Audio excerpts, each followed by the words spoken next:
Sir मेरा ये question है कि तारीख को पढ़ा जाए तो इख्तलाफात मिलते हैं हर कौम को, मतलब बाकी सारी कौमों से, लेकिन जो है ना एक इख्तलाफ जब कोई हुजूर के मतलब सिफात और उनकी ज़ात में इख्तलाफ करता है तो पढ़ते हुए भी दिल को तकलीफ़ होती है। तो बाज़ औक़ात तो ऐसा होता है कि बंदा किताब बंद कर देता है कि इसको नहीं पढ़ना, लेकिन क्या इससे भी कुछ बेहतर है जो किया जा सकता है? अगर आप गौर करो तो आप मुसलमान नहीं बल्कि जितनी भी काफिरों ने एस्टीमेट दिए हैं प्रॉफिट के, वो टॉप पे दिए हैं। जैसे 100 ग्रेट पीपल में सबसे पहला नाम मेरे आका और रसूल का है। कार्लाइल ने किताब लिखी हीरोज एंड हीरो वर्शिप। हम उनके इस खूबी इजहार के मोहताज नहीं हैं, क्योंकि हमें पता है हमारा रसूल क्या है, हमें पता है। अब होता ये है कि रसूलुल्लाह सल्लल्लाहु अलैहि वसल्लम एक शख्स उठता है कि आपके नबी को ये इल्म था, ये नहीं था, इल्म गैब था, नहीं था। एक्चुअली दीज आर वेरी डेकेडेंट, पुराने ज़माने के क्वेश्चन हैं जो सिर्फ फितना और फसाद के लिए इस्लाम में लाए गए। वरना इन सवालों का मैंने अभी आपको बताया कि अगर मैं सारी ज़िंदगी पढ़ता रहूँ, अगर मुझे कहा जाए ना कि मैं नबी अलैहिस्सलातु वस्सलाम का कोई रैंक मुकर, तो मैं नहीं कर सकता, मुझे में है ही नहीं। बस फर्ज करो खुदा ने कहा कि तुम्हारा नबी खुल्क अजीम का हामिल है। ये याद रखिए कि मैं अगर खुल्क अजीम कहूँगा तो मुझे पता होगा कि मेरा मतलब क्या है, और अगर अल्लाह कहे कि खुल्क अजीम का हामिल है तो मैं कहाँ प्लेस करूँगा। अल्लाह के नज़दीक खुल्क अजीम क्या होता है। मैं अगर कहूँ कि खुदा ने ये अल्लाह के रसूल में ये बात है, वो कम है।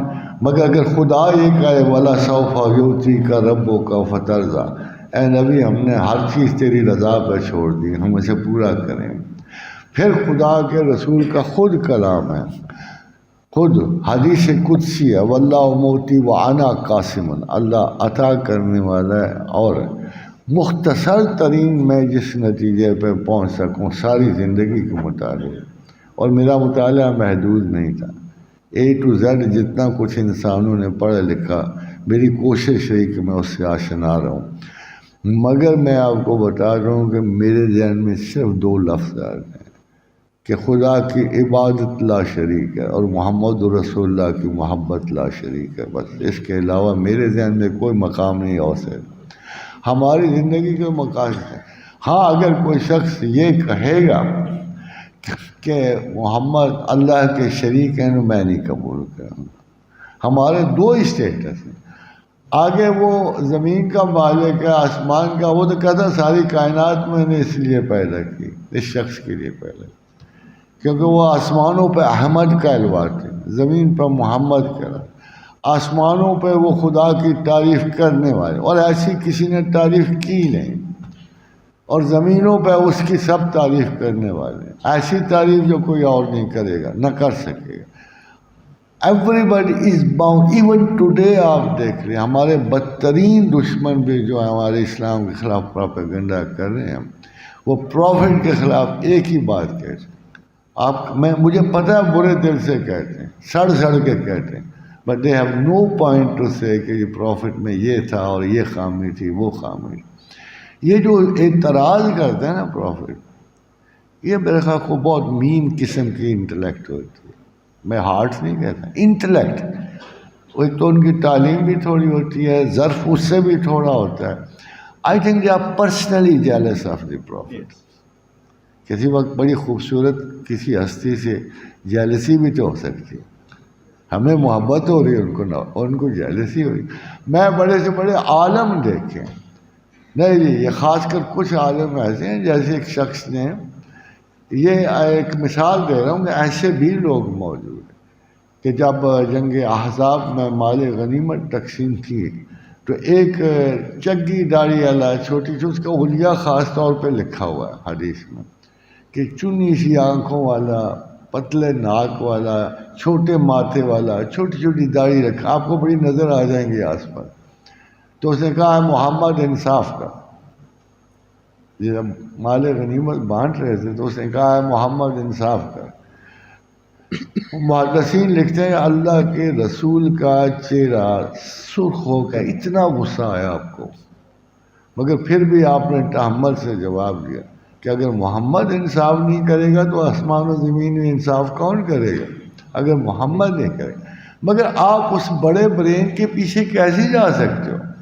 How can you understand the psychology of the mind of prophet? خدا تو یہ رسول تو یہ کہتے ہیں اور قرآن میں کہتے ہیں میرا اللہ کے ساتھ ایک وقت مقرر ہے جب میں اس کے ساتھ ہوتا ہوں وہ مجھے کھلاتا پلاتا.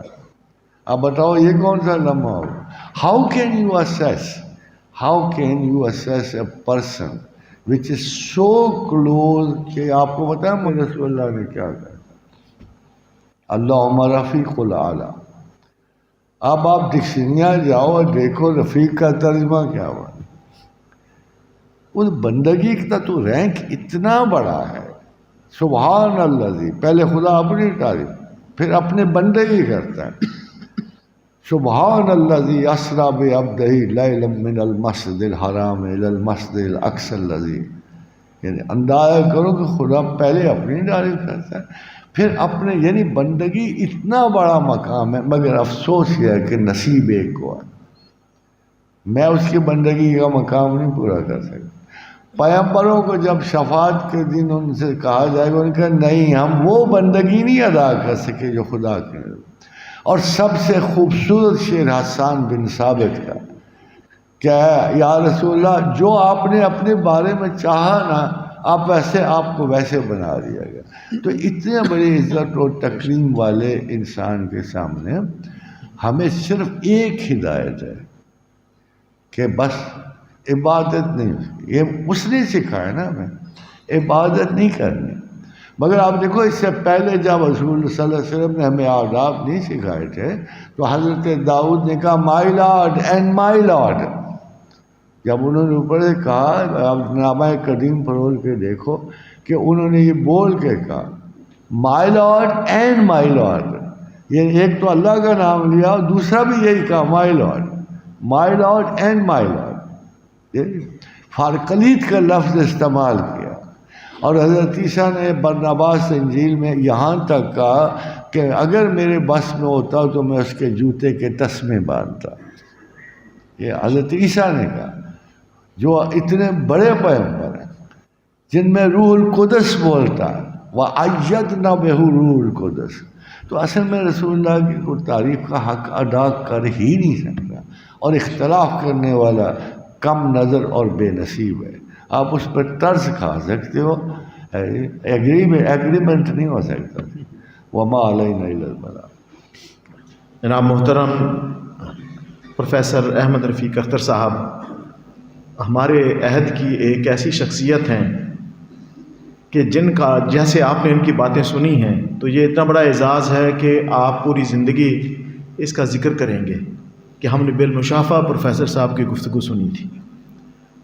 اور آپ نے جیسے سن لیا کہ اس میں اللہ پاک کو ترجیح اول بنانا کہ سب سے بڑا احتساب تو ہم جب اپنی پولیس سروس میں اپنے فرائض انجام دیتے ہیں جو انتہائی اہم نوعیت کے ہیں، ان کا تعلق انسان کی جان مال آبرو کے ساتھ ہوتا ہے. تو اگر یہ تصور ہو کہ اللہ تعالیٰ نگران ہے، ہمیں دیکھ رہا ہے، تو اس سے بڑا احتساب اور اس سے بڑی نگرانی تو کوئی نہیں ہو سکتی. اور دوسرا جو انہوں نے حضور پاک صلی اللہ علیہ وسلم کے بارے میں فرمایا تو یہی دو خلاصہ ہے ان کی گفتگو کا. باقی آپ ان کی کتابیں بھی پڑھیں، یوٹیوب پہ بھی ان کے کلپ ہیں، ان کی اپنی ویب سائٹ بھی ہے. تو یہ ہے کہ جس طرح پروفیسر صاحب نے کہا کہ ذکر کرنے والا جو ہے وہ حفاظت میں رہتا ہے، محفوظ رہتا ہے. تو مجھے امید ہے کہ آپ اچھا سبق سیکھ کے یہاں سے جا رہے ہیں. اور ہمارے عہد کی ایک بہت بڑی شخصیت ہیں پروفیسر صاحب، جن کو اللہ تعالیٰ نے نوازا ہے بہت زیادہ، اور آپ کو یہ شرف اللہ تعالیٰ نے دیا ہے کہ آپ نے ان کی گفتگو سنی ہے. Thank you. میں سر آپ کا بہت شکر گزار ہوں کہ آپ